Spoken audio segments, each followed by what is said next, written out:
नमस्कार दोस्तों, मैं अजय मिश्रा फिर से उपस्थित हूँ एक नए विषय के साथ में। आप ये सोच रहे होंगे, ये समझ रहे होंगे कि जीवन बिल्कुल सामान्य तरीके से चल रहा है, पर वास्तव में ऐसा है नहीं। जब आप सो रहे होते हैं, जब आप जग रहे होते हैं, जब आप कुछ कर रहे होते हैं, इस पूरी अवस्था के दौरान सरकार के कुछ ऐसे निर्णय होते हैं जो प्रत्यक्ष और अप्रत्यक्ष तौर पे आपको प्रभावित करते हैं। अभी हाल ही में, यानी यूं कहें कल ही, भारतीय रिजर्व बैंक, जिसे बैंकों का बैंक कहा जाता है, उन्होंने बहुत ही महत्वपूर्ण निर्णय लिया है।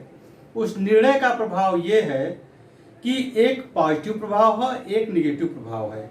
पॉजिटिव प्रभाव की अगर हम बात करें तो जो महंगाई सडनली बढ़ गई है उसे नियंत्रित करने के लिए प्रयास किया है, पर निगेटिव प्रभाव ये है कि मिडिल क्लास की जेब में मार पड़ चुकी है। इस पूरे बात को हम अगले कुछ सेकंड में, मिनटों में ये बताने और जानने और समझने का प्रयास करेंगे कि वास्तव में आनन फानन में, इमरजेंसी में रिजर्व बैंक ऑफ इंडिया ने ऐसा क्या किया है कि आपके पॉकेट पर एक भार पड़ गया है, और इस भार को कम होने की उम्मीद कब तक है, या इस तरीके का भार आगे बढ़ने की ज्यादा उम्मीद है। चलिए हम मेन मुद्दे पे आते हैं। भारतीय रिजर्व बैंक बैंकों का बैंक है, जिसका काम ही होता है कि बैंकों को नियंत्रित करना, संचालित करना और उनके लिए नियम और नीति निर्देशन जारी करना, चाहे वो सरकारी बैंक हो चाहे वो निजी बैंक हो। साथ ही बैंकों को वह कर्ज देता है कुछ समय के लिए, और बैंक के पास जो लिक्विडिटी पैसा ज्यादा होता है वो रिजर्व बैंक ऑफ इंडिया में जमा करते हैं। रिजर्व बैंक ऑफ इंडिया जो लोन बैंकों को देता है उसे हम रेपो रेट कहते हैं।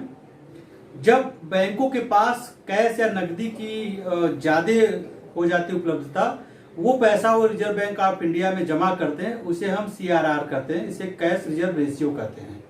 ये दो मेथड पे बैंक अपना पैसा लोन लेते हैं RBI से, या जो एक्सेस पैसा होता है उसे वो जमा करते हैं। अब बात करते हैं मौजूदा रेपो रेट की, यानी आज के पहले जो रेपो रेट था वो 4% था। 4 BPS बोलते हैं उसको, 4 BPS बोलते हैं। अभी उसमें 0.40 की वृद्धि कर दी गई है। अब इसे इस तरीके से समझिए, हाल ही में रिजर्व बैंक ऑफ इंडिया ने सारे बैंकों को निर्देश दिया था कि जो अलग अलग तरीके के होम लोन दिए जा रहे हैं कस्टमर को, उसे रेपो रेट में परिवर्तित करें।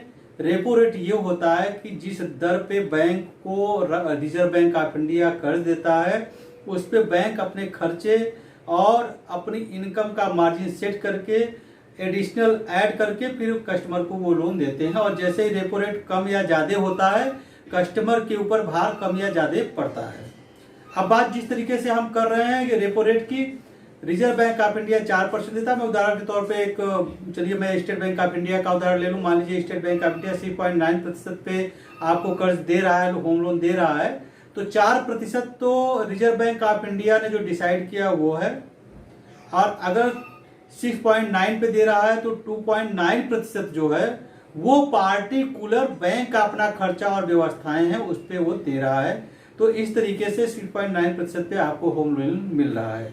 लेकिन जैसे ही रिजर्व बैंक ऑफ इंडिया ने 4 पॉइंट के बाद 0.40 बढ़ा दिया है रेपो, तो अब आपको जो लोन मिलेगा वो एक तो महंगा मिलेगा, प्लस जो मौजूदा लोन आपके पास चल रहा है उसकी EMI 0.40 के रेशियो, BPS के रेशियो में बढ़ जाएगी।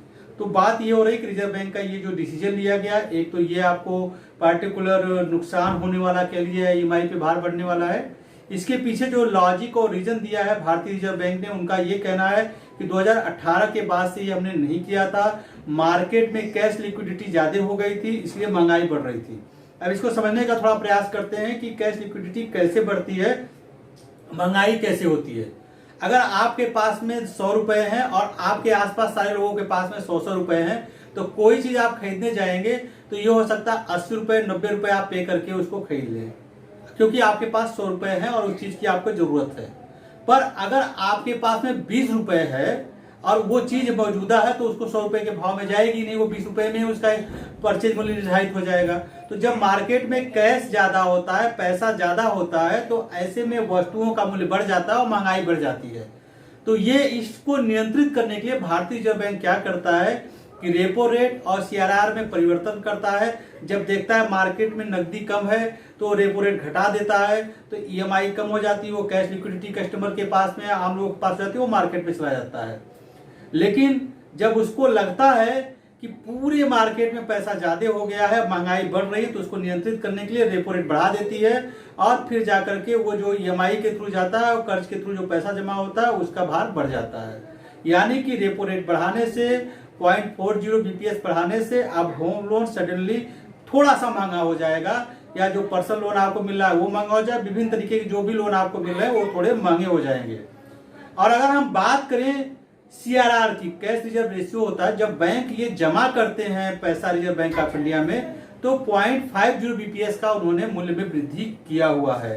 0.5 बीपीएस का किया हुआ, इसका लाभ आपको क्या मिलेगा? जब भी पैसा आप बैंकों में फिक्स करेंगे या किसी आरडी करेंगे तो उसका जो इंटरेस्ट रेट आपको मौजूदा समय मिल रहा है वो स्लाइटली थोड़ा सा बढ़ जाएगा।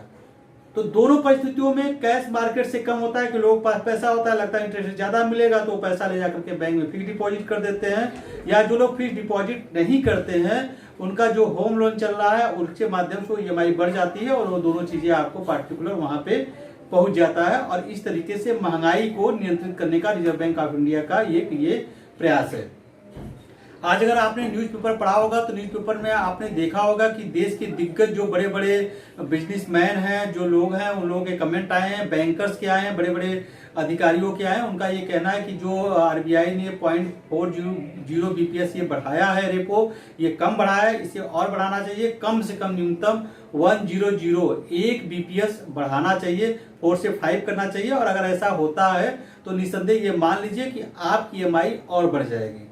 अब एक और सरल शब्दों में बात करें, सपोज ये माना जाए कि आपकी ईएमआई 10,000 रुपए है, आपने 15 लाख का लोन लिया और आपकी ईएमआई 10,000 जा रही है, तो ये रेपो रेट के पहले हो सकता है कि आपका 8,000 रुपए इंटरेस्ट में कट रहा हो, 2,000 रुपए आपका प्रिंसिपल कम हो रहा हो लोन में। लेकिन जब ये रेपो रेट बढ़ जाएगा 0.4 बीपीएस तो 8,000 रुपया हो सकता है 8,500 इंटरेस्ट कटे आपका और 1,500 रुपया आपका प्रिंसिपल से कम हो। तो ये दोनों, ये परिस्थिति में ऐसा हो सकता है कि ईएमआई आपकी स्टेबल है लेकिन प्रिंसिपल आपका कम हो और आपकी लोन अवधि बढ़ जाए, या तो लोन अवधि बढ़ जाएगी या तो आपकी ईएमआई का धनराशि बढ़ जाएगा। तो भारतीय रिजर्व बैंक ने ऐसा किया हुआ है, एक कस्टमर के जेब पे भार पड़ चुकी है इसकी, पैरेलली महंगाई को नियंत्रित करने के लिए उन्होंने किया है। और जो दिग्गज लोग हैं उनका ये मानना है कि इसको कम से कम 1 बीपीएस करना चाहिए। और हाल में अभी जो भविष्य में निर्धारित है रिजर्व बैंक ऑफ इंडिया की बैठक होने वाली है उसमें जरूर और बढ़ाया जाएगा और कम से कम 0.35 बीपीएस बढ़ाया जाएगा, जो 4.75 बीपीएस तक हो सकता है, ऐसा आकलन है। पर यहाँ समझने और सोचने वाली बात है, अभी मुश्किल से 3 से 4 दिन पहले भारतीय रिजर्व बैंक ऑफ इंडिया ने एक आंकड़े जारी किए थे कि कोरोना का प्रभाव पिछले 3 साल में इतना अधिक है, लगभग 50 लाख करोड़ से अधिक का नकारात्मक प्रभाव भारतीय अर्थव्यवस्था पर पड़ा है। और इस पूरी जो घाटा हुआ है उसकी भरपाई होने में लगभग 12 साल लग जाएंगे, यानी 2034 का समय लग जाएगा।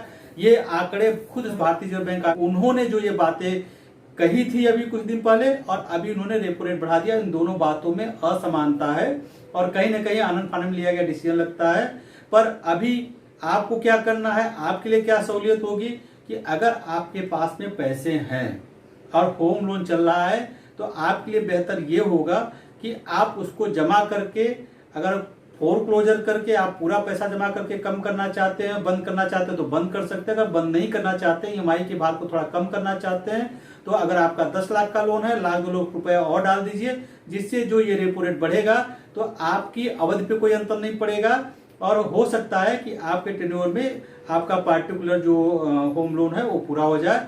इस सारी व्यवस्था को मैं समझाने और एक जानकारी के रूप में आप सबके समक्ष लेकर आया हुआ था। मैं अजय मिश्रा हिंदी संवाद के इस चैनल के माध्यम से एक जागरूकता कार्यक्रम लेकर आया हुआ था कि इस तरीके से जब हम कुछ भी नहीं करते तब भी परिवर्तन होते हैं और ऐसे में हम लोगों का एक नैतिक दायित्व है कि स्वयं के प्रति जागरूक रहना चाहिए और ये देखना चाहिए कि जो समाज में सरकार के द्वारा निर्णय हो रहे हैं उससे हम कितना प्रभावित होते हैं। फिलहाल इससे हम प्रभावित हो चुके हैं और बचने का हमने रास्ता भी बता दिया है। फिलहाल आज के लिए, अभी के लिए हिंदी संवाद के इस चैनल पे इतना ही। फिर अगले विषय पे मुलाकात होगी एक अच्छी जानकारी के साथ में। तब तक के लिए बहुत बहुत धन्यवाद। Thank you so much. देखते रहिए हिंदी संवाद। नमस्कार।